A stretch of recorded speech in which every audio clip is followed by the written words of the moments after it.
We're already looking to the quarterfinals now for the men's solo. 4 quarterfinals lining up first. We've got Chris Back for the USA alongside Giovanni Ficarra of Italy.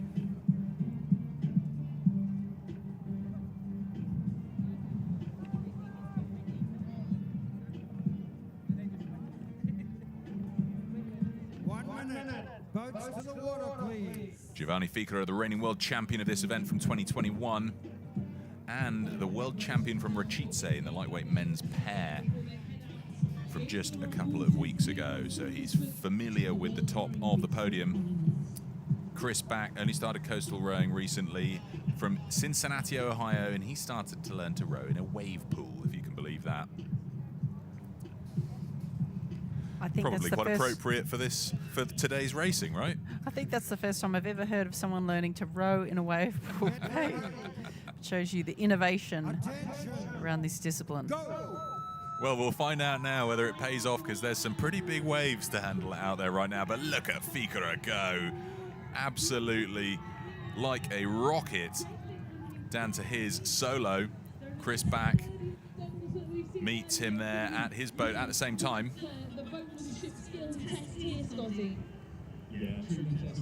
Right, this is all about the first few strokes, getting that boat speed up and see how they handle these tricky conditions. Oh, Chris wow. Back having a tough time.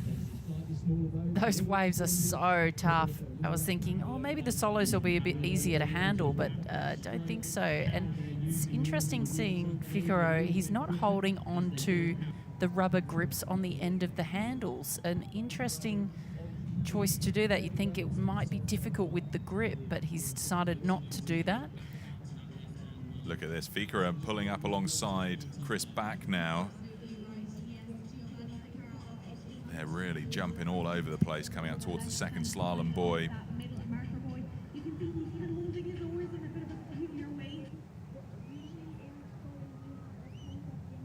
Yeah, that is interesting. Perhaps he feels it gives him more control over the oar handles, or over the oars generally, holding that a little bit further out. It makes it harder for him because the gearing is essentially harder if you're holding it closer to the gates. You've got more leverage if you hold it closer towards the handles, as we're seeing Chris Back do here. And he's pulled out to a bit of a lead coming up towards the turning point. There's about a length in it.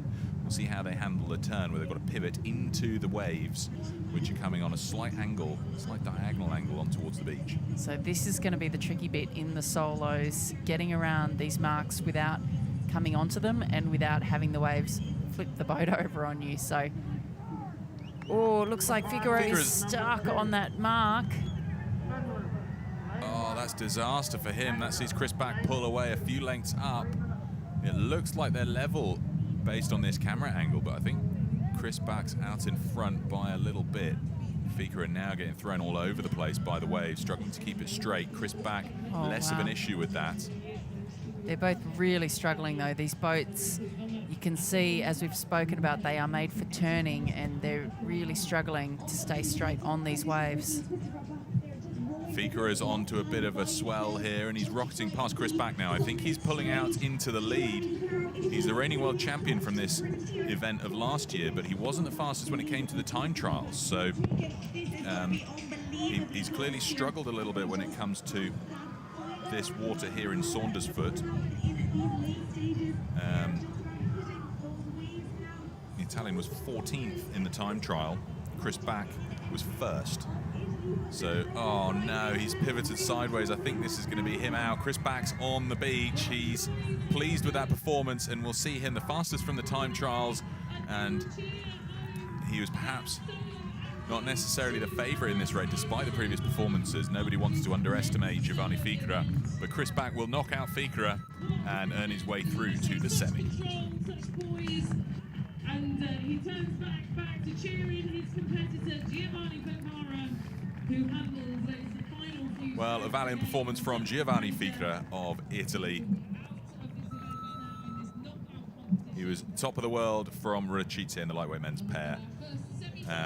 World champion last year, but he accedes that place at least to Chris Back for the moment, who progresses on to the first of the semi-finals, where he'll face either Joel Karinen or Aubrey Oldham in the semi-final. We'll find out which one based on the second quarter-final. No timing for rescue. We're already on to this. You can barely see the boat when they're hidden under the waves. We've lost our drone for a little while because the wind is just so severe. It's a little bit too fast for the drone to safely handle. So fingers crossed it dies down just a little bit later on this afternoon. We might get that drone back for some of those amazing overhead shots. Great world rowing production we're seeing here, and some amazing footage from the beach in Saundersfoot. Get ready.